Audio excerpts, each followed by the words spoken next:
stereotypes of aging is you're going to be invisible. People often think aging is only physical, but in reality, many people become old mentally long before they ever grow old physically.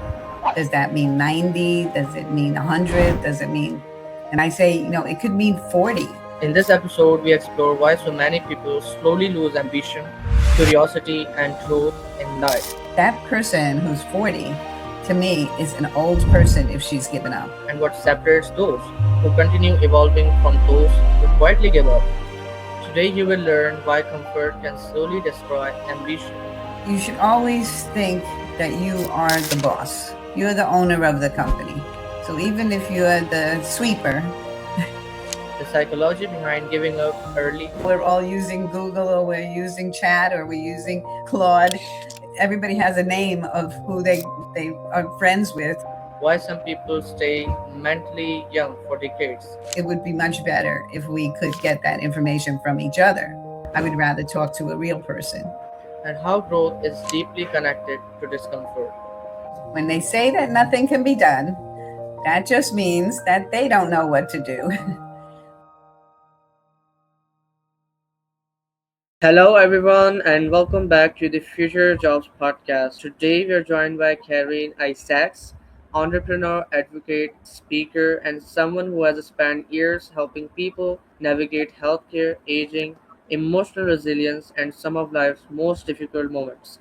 Through her experiences and work, Carryn has impacted many lives, while also helping people rethink purpose, identity, and the realities of growing older in today's world. Today, we will be talking about aging, healthcare, loneliness, purpose, emotional strength, and the life lessons people usually understand too late. Carryn, thank you so much for joining me today. It's really great to have you here. Okay, thank you. Thank you very much for inviting me. I love the idea of being able to speak to people from all ages and all over the world. It's an honor to record this podcast with you. And honestly, I really, when I was, doing some research about you before the podcast, watching some old interviews you had with some of those great hosts. So, like, I've gone through from your work, and your work is really excellent. The way you are doing your entrepreneurship, and the way you are covering that growing older sector. You're just completely changing the perspective, how we see aging, how we see the adulthood, or what do we call it, the old people. So you're completely changing all this perspective which we've had, from many decades. And so now we are trying to really help the young generation, as well as we were talking about earlier, before going live. So as I mentioned, that young generation should really know where they are lacking and how they should solve it, how should they just become better before it's too late. What do you think? Yes, so I think that, people never think about what it feels like to be old to get older. I think most people have, I mean, I don't know in your country, right, what that is, but in my country, in the United States, um, we mostly love being with our grandparents. We know that those are the people who were older than our parents. Like our parents, we have to listen to, because they're in charge of us. But our grandparents are the ones who are there, who just love us, and they want to impart their wisdom to us, and they want to impart their love to us. So we love to be with our grandparents, but we don't really ever ask them about themselves. It's always about the older people asking the young people, how do you feel? What are you doing? What would you like? What can I do for you? We don't really have that conversation, as a young person, to ask the older person, what do you want? What are you thinking about? Or what would you like to say? Exactly. I'm totally agreed with you. So you've probably mentioned that in your country, you people love your grandchildren, grandparents, and it is same in Pakistan. Grandparents are more, I would say, valuable than parents. In my country, because grandparents, if we see both sides, maternal and paternal grandparents, maternal grandparents are the one who loves your mother, who are the parents of your mother, so they also better know about you and about the needs you have. And paternal grandparents are also same. So like these are the people we should really talk to. We should spend time with our elderly people, our elderly um, grandparents. But unfortunately, you know now in 2026 things are getting changed. We don't have enough time to spend with our grandparents because of AI, because of all these machines, because of all these electronic devices. But we should change the lifestyle we are living in. Yeah. No, I think that's, the best way to change that is to be part of it. And that's really what all of us want, no matter how old we want. We want to be part of the world. We want to be part of what's going on. Right? We don't want to hear, you're old, so you probably don't know anything about AI. I mean, everybody my age, and older, they love AI. Like they love the idea of now we don't even have to look anything up. Really, you just say a few words, and AI answers you and gives you suggestions. And people are becoming friends. They actually say to me, they name their AI, whatever it is comes on. So even though we're all using Google, or we're using Chat, or we're using Claude, everybody has a name of who they are friends with, who they're getting their information from. And I think it would be much better if we could get that information from each other. Right? Exactly, I That totally agree. that same amount of time that it took, those few seconds that it took to come up, I would rather talk to a real person. Exactly. So, Karen, I didn't started this podcast, traditionally as we do. First, we ask for the introduction of the guest, then we move further. But I didn't, ask about that. So now I want to come to this point. Could you really walk us through from your life? How did you started your journey, and why did you think that this growing older, this aging field is really important for you? Yes, well, we don't have a choice. We're all going to be aging. They say beats the alternative, because that means that you don't have life. So when you are, a child, you want to get bigger. You don't want to be an adult. And then, once you're an adult, you have your idea of what you want to accomplish. So you're fighting to accomplish that.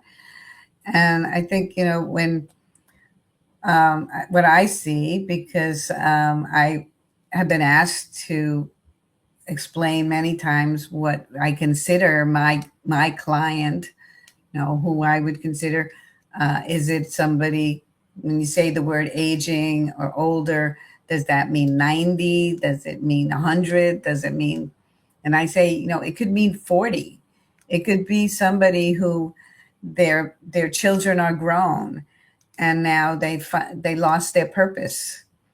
And I've had people who, recently, somebody who is a has a master's degree and is a professor, and they asked her, what would you like to do? And she said, oh, I would love to have a PhD, but I can't do that because I have to spend a lot of time and invest a lot of money in my children. I want them to get their master's degree, so I don't want, I can't do that for myself.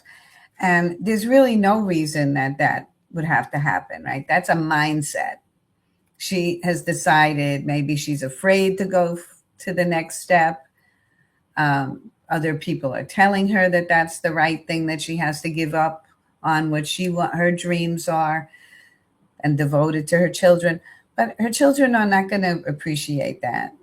They would rather, every child tells me that they want their parents to be happy. And they would love it if they would know that she was also doing it. Doesn't mean that she has to neglect them or that it can be done overnight. You're not going to do it the same way as when you were 18 and you were just starting college. If it takes 10 years to get her PhD, it doesn't matter if she's going towards that. Continue to feel that she's moving forward and has an interest in life and has an interest in a topic. That person who's 40, to me, is an old person if she's given up. Exactly. That is really true. And so you said that when people grow older, when they see that their children are now becoming an adult, so those people sometimes they lost their purpose in their life. But I noticed the same thing happening in young generation. I don't know why. um, Maybe because things are getting really comfortable for them, you know probably because they see everything around them which they wanted to have. Now they're losing their purpose. Now they don't know what to do and which field to choose. So what do you think about that, and how do you um, empower our young generation on this specific point? How can they find the purpose in their life? Well, I heard recently a line about you should always think that you are the boss. You're the owner of the company. So even if you're the sweeper, you want to think, how would I want the sweeper to do his job? And so I will do that, and I'll think of another way to do it, and be creative and be interested in the work that you have in front of you. And so even if it's work that you hate because you're going to school and you have an assignment, you have to do it, try to see how can you make this interesting to you. You may, not how will I get an A, how will I get the passing grade. It's what will I do with that. And many times it's gotten me into trouble. So, they'll say, you didn't do the assignment we gave you. It doesn't matter, because the people who are really happy and have created something, they don't listen to the other people, right? It's what they have in their mind. And that's what the rest of the world wants to hear. We already heard what that person had to say. We already know what the books say. We want to hear what's the person, who can give us something that's creative, that's interesting to discuss. And even if we don't agree with what they're saying, we want to have that discussion. How do we look at different things in different ways?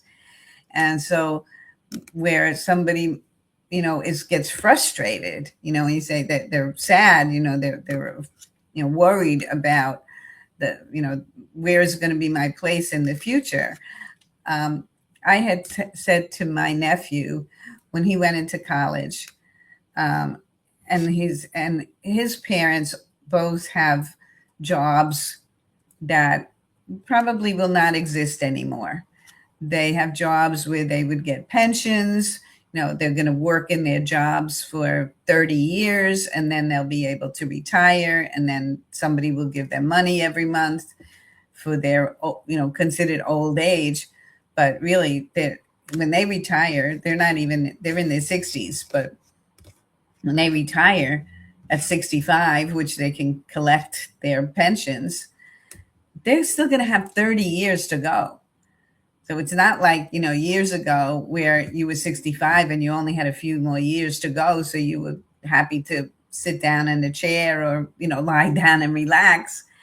you're going to have to still pay for things. You're going to have to, how will you live your life at that time? Not just for paying for things, but just for your enjoyment. Why do you want to get up every day? And I think that's what you need to have, in as a young person. Like, why would you get up every day? Now, if you are someone who, you're in the bed, and do you like to have the curtains drawn and it stays dark until somebody yells at you, come on, get up, got to go to work? Or you say, I want to read this book, or I want to turn on my computer, and this is where I'm looking, or I'm going to look at my phone because, not to just mindlessly, go next, next, next. And I don't think that anyone is really doing that. Like, that is what a lot of people think, that, that's, you have an idea of what older people are. And I think, what the social media or the media tells us, young people, they just want to look at their phone and scroll past, and they're not really looking at things. You do, something would draw you, right? Something might draw you. So it, it's when I grew up, right? That's like a funny saying people have, that, in Abraham Lincoln's, in the 1800, people said, I had to walk 5 miles to school, right? And you don't have to do that now. I was not able to hear about anything that happened in the rest of the world. We had no way to find that out. We only knew about what happened on our, right where we were, where we went to school, what our parents did. We didn't know about anything that anybody else did. We didn't see the opportunities. But now you have a chance to see every different kind of opportunity that there is. And that's what's so wonderful, to be able to say, maybe I'd like to look into this, or maybe you'd like to, hear music. Maybe you'd like to learn different languages. Maybe you would like to, and in my mind, when I am thinking, and this is, how I try to explain to people about how an older person thinks. Right? It's just the person, so it isn't everybody. That's why I'm calling my business Aging Icon. And it's somebody who can take that, what they're thinking, and a light bulb turns on and says, oh, that was really interesting. I could make that mine by doing this. And so if we can encourage people to do that, that would be, I think, a way for, to bring young people into feeling optimistic about what's there. Like, everything could be, people can say to you, or your family can say, you have every opportunity, you can be whatever you want. But if you don't really know what's out there, right, then you don't know how to frame it. And you shouldn't just be told, you can be anything you want, but here's what everybody is. So which one of those do you want to choose from?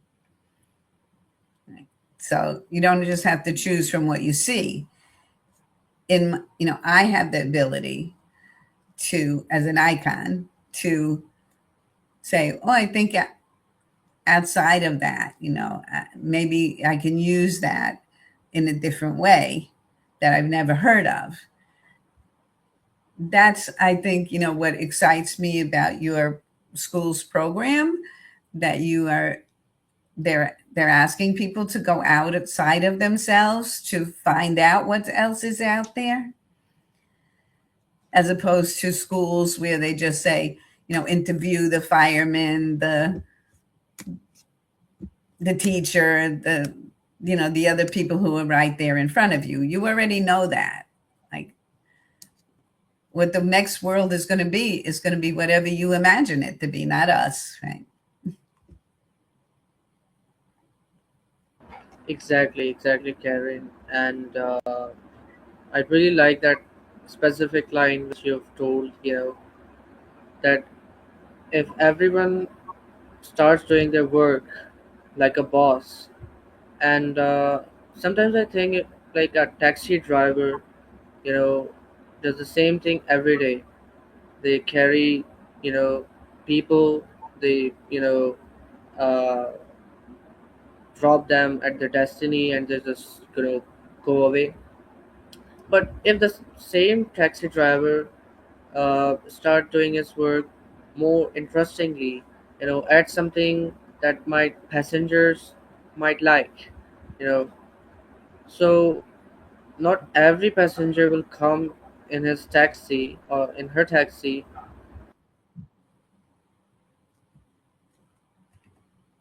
a typical person, you know.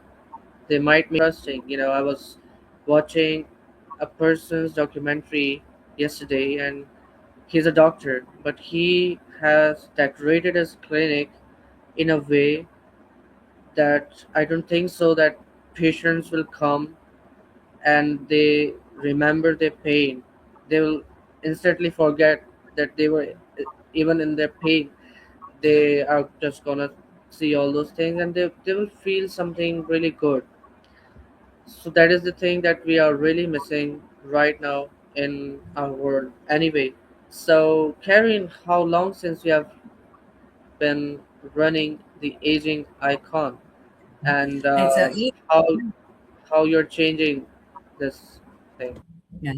So Aging Icon is 5 years old, but I started my business in 1976, um, when I when the let's say this is right time, right place.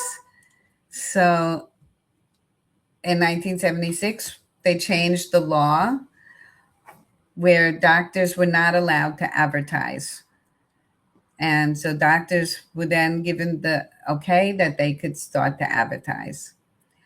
And like I said to you before, that the doctors who were uh, had generations of doctors, and they were given their place by virtue of, my father was a doctor, all my friends are doctors. I got into medical school easily, maybe went to, had a lot of advantages.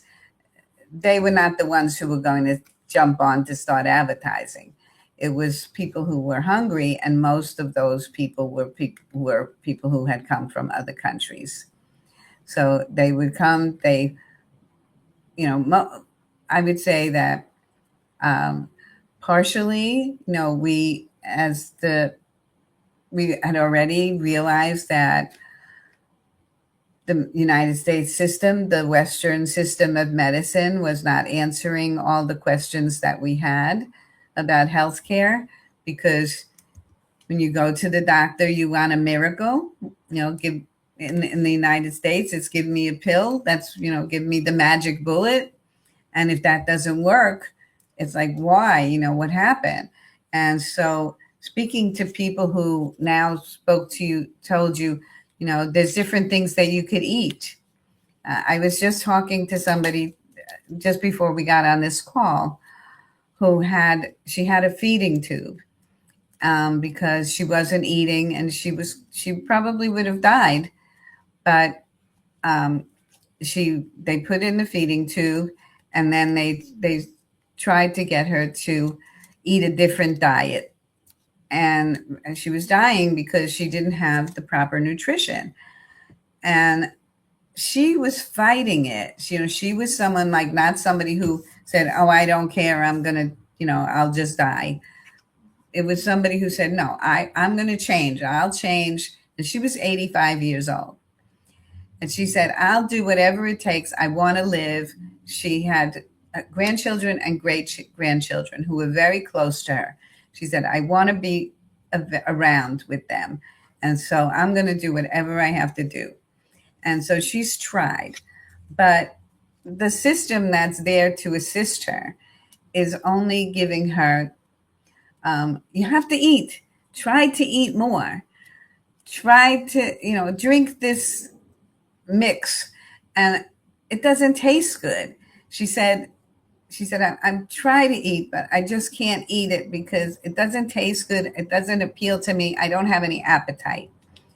And I said to her, I always tell the people's helpers, their aides, bring the food that you have from your home and share it, because we're given medicine, right? What the doctors say is medicine. So here's what when the aides are trained, they say, here's what Americans want. Here's a sandwich, eat an egg, plain egg on a piece of on a plate, a plain egg and a plain piece of toast. And so that doesn't look appealing. And then the aide comes in and they open up their container that they brought from home, and it's filled with chicken and fish and beautiful vegetables, and it smells wonderful. And then, you're wondering why the person doesn't want to eat that, right? No, so I say, we'll pay for the food. I said, I can pay for the whole family's food. You go buy the family food, cook it, and bring it to me the next day, but sit down with the person and eat and talk. And then you feel the food and you experience the food together. That's what is brought to us, bringing these cultures together that we would not have, because American dietitians, whether they I don't know if you know that they just, our uh, administration just turned the food pyramid, which is what they tell you, eat this, upside down. So it was eat a lot of carbohydrates and cereals, and then it went down to eating vegetables and meat at the bottom.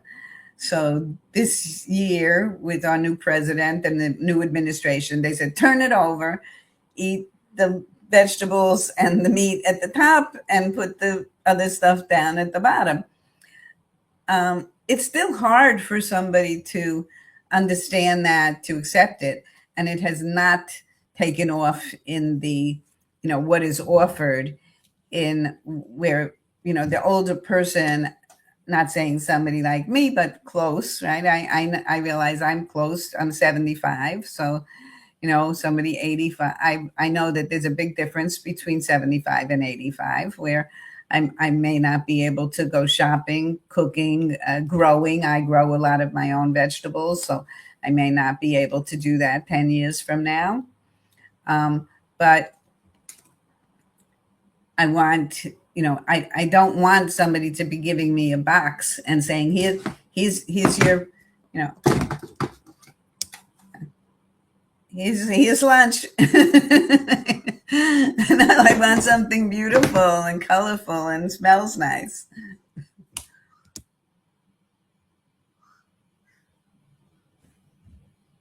That's really. Um, so what do people are afraid of growing older? I think that they see the examples, what we call the stereotypes.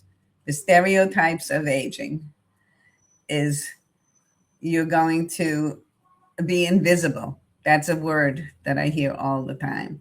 I feel invisible. And you it's harder to come into a room and for people to welcome you into the room.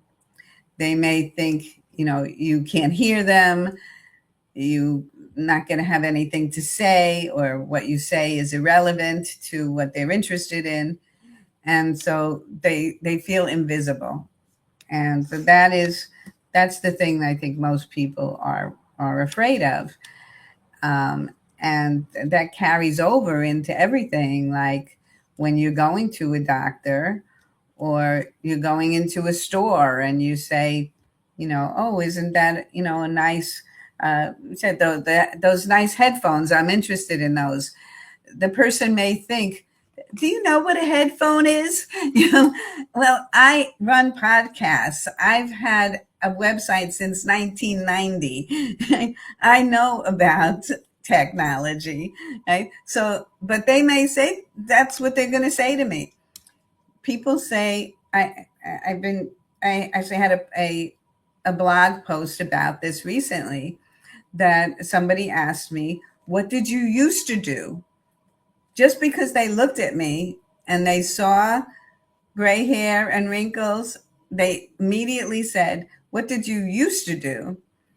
They just immediately thought, I can't be, that's not somebody who's now, that's not somebody who's doing anything. And that's not the truth. That's just not the truth. So that's really what Aging Icon is about, to get people to know that that's not true. People today can live, who have kept themselves healthy, have kept themselves involved, are still here. We still are able to compete. We are still able to do things and innovate things, and contribute to entrepreneurial things, and certainly to hire people, because that's what, future jobs. Yes, the future jobs will come from us. Right? I had to, when my husband died, I had to hire 5 people immediately to replace what he did for me. I needed a driver. I needed somebody to uh, go through my, uh, like a not a ghost writer, but somebody to help me with my writing, because I would always write things and then I would give it to him to review, like an editor. I had to hire somebody to drive me. I had to hire somebody to um, help me with my calendar, a personal assistant. And these were all things that I took advantage that my husband was doing for me, and realized that if I wanted to continue working, doing what I was doing to develop my life, that I would need to hire somebody. And then as I came into deciding that I wanted to pivot my business into Aging Icon, then I needed new skills. I needed people who knew how to work with AI. I needed a video. I have a videographer. I mean, many of the people who I consider are my mentors and my icons that I watch, who are 80, 90 years old, that we all have videographers. And who would think? I never thought I would have somebody, a team that would live with me. Like, yeah, that was somebody that I watched on television. The Kardashians had a video, they had people in their house that were watching them and following them around and help putting on their makeup. And, they said, now I have somebody I hired that puts on my eyelashes. I didn't think I would have that. Exactly, Carrie. So probably with every person, when they run their business, there's always something that they miss. There's something missing. If that thing would be here, so maybe the business looks something even more different. So what do you think? Uh, Something similar in your business? Is it? Do you think that something is missing, and how do you want to change it? So I don't know that it's like, there's levels of creativity, right? And what you have, and it's a muscle, right? You have to keep using it, right, and working it out to allow that to happen. So part of it is, yes, my business, when I started in 1976, because I say right time, right place, that this was a new idea. What would be? I had, um, my father was a rehabilitation counselor. He worked for the government, where he was sent to people who had various physical disabilities, maybe no arms, no legs, blind. Uh, he would have to help to find them, uh, get them training, and help to get them jobs. My mother was interested in politics. She ran campaigns, local campaigns for for politicians to get people elected.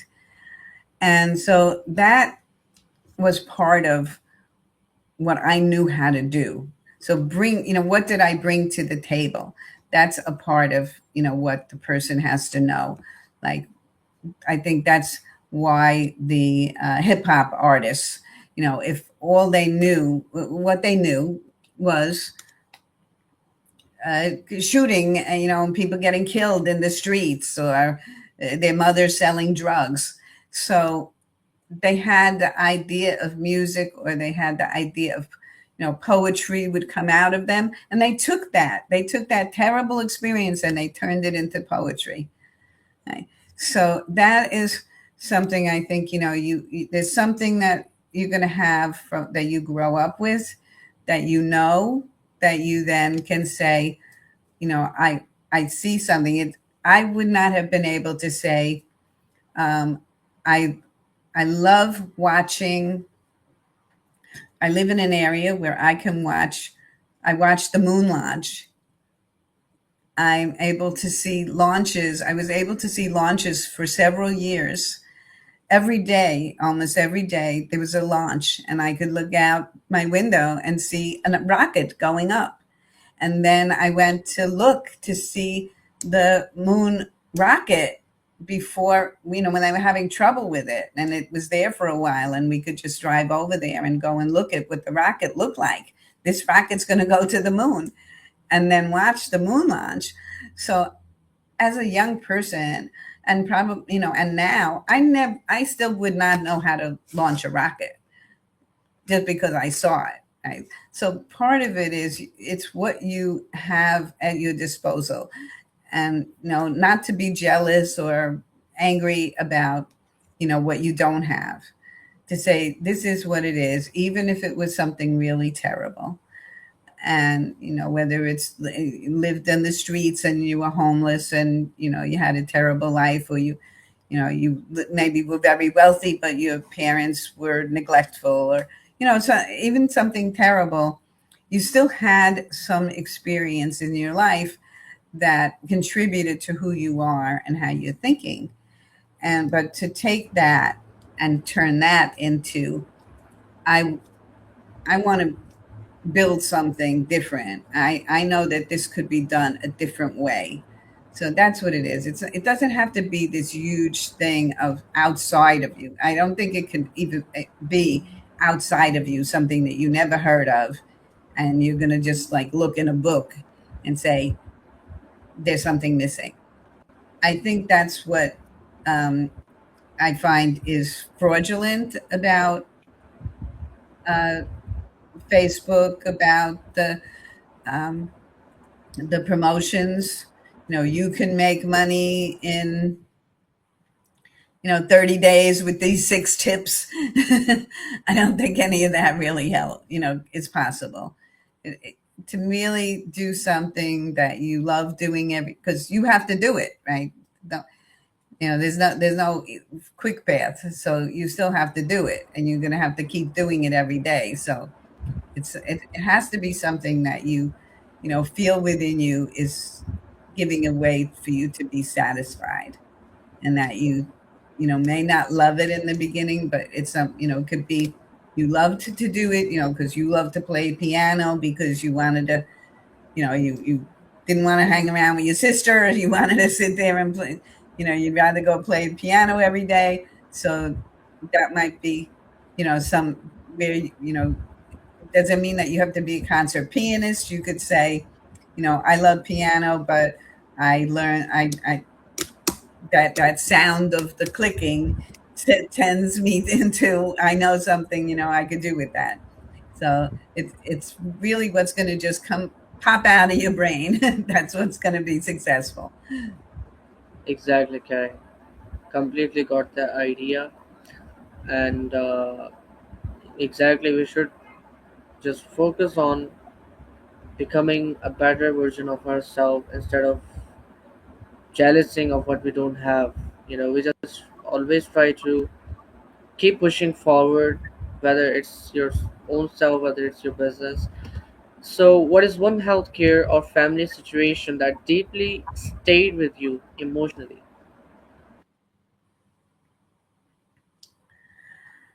Okay, so um, all right, so in healthcare, um, say that right now I'm going through something, but uh, I don't know. Do you have something that um, is the changes of healthcare? How the changes of in healthcare will come, and so I would like to see the changes in healthcare come from um, not needing to have a lot of money thrown at them. I don't like, uh, and I say that, saying, how did this affect me? It affected me from my father when we would go my father used to take my brother and I out of school to go to watch movies or plays in Manhattan. And we would take the train in, and then we would see people who were begging on the streets, or in that time it was really blind, like people would, whether it was true or not, but they would be blind, and then they would have a business card that they would say, can you give me money, I'm blind. And he would give them his business card and say, the state will pay for you to go to school and to learn a trade and to be able to still live a life and not have to beg on the street and not have to live the life of a beggar. And so that's how I feel that when people say GoFundMe page, I I have this. Somebody has cancer, put up a GoFundMe page. Um, the American, the Alzheimer's Association is one of my pet peeves. Alzheimer's Association gets money from the government, gets money from so many people.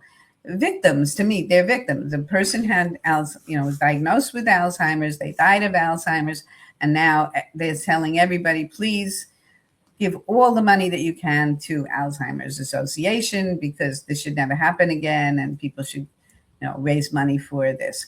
And the money all goes to drug companies, and that is, and nothing's happened. And so I would like to see, you know innovation, and if, whether it be from, you know I mean, my personal thing has to do with, yes, I believe that it's food, it's exercise. It doesn't mean, you know doing the marathon or anything. It's just, get up, walk around, whatever you can do, um, to be able to be part of life. Uh, and certainly, aging icon is to encourage people who have had a great life, who have found that they were able to do things and affect things in their life for their families, affect things for other people, but something terrible has happened to them, a terrible diagnosis, uh, something that they maybe can't reverse, right? I mean, diabetes and, heart disease are some things that you can manage, but there's some things that maybe you can't. Right? ALS, MS, something that is a terminal diagnosis.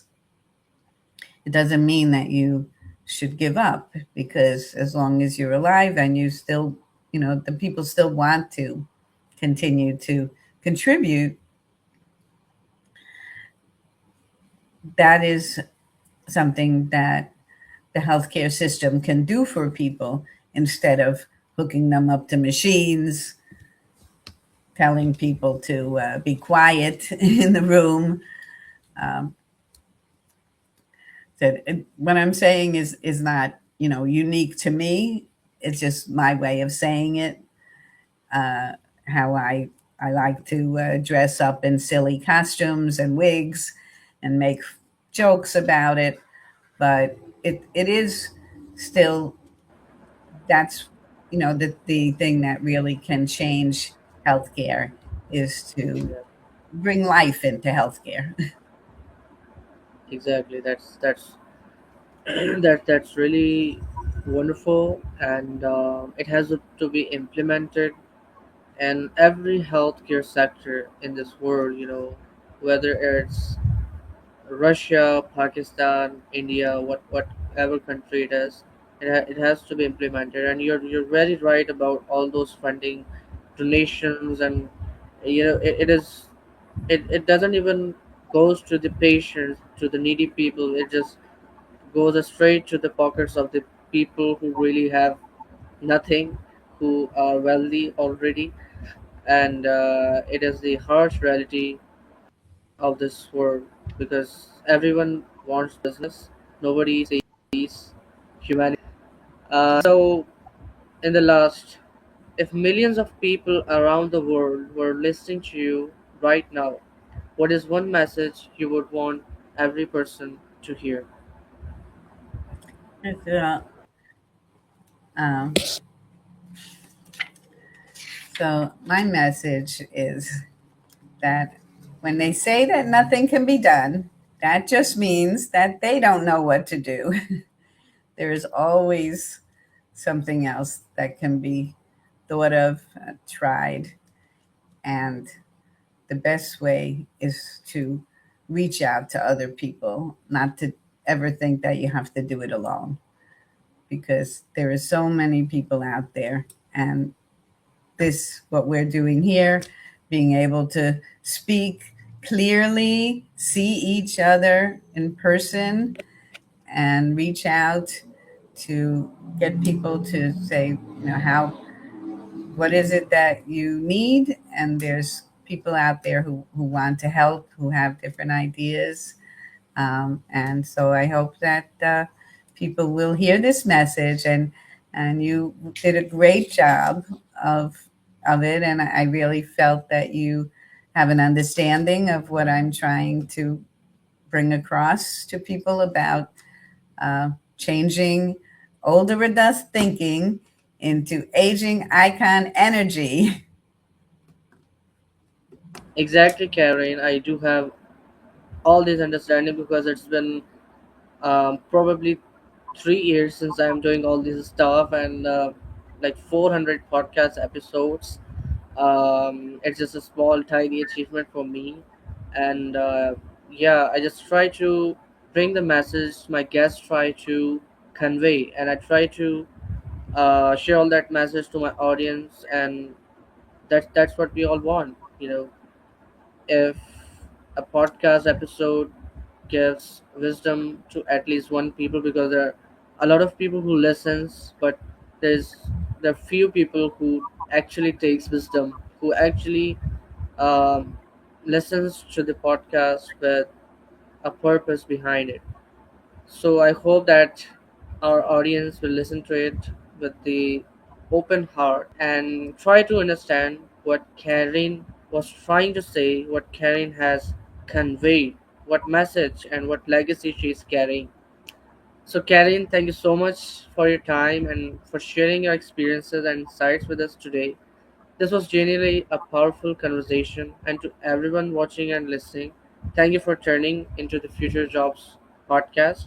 I am Fahaz Zafar, and I'll see you in the next episode. Till then, take care of yourself and stay peace. Allah Hafiz.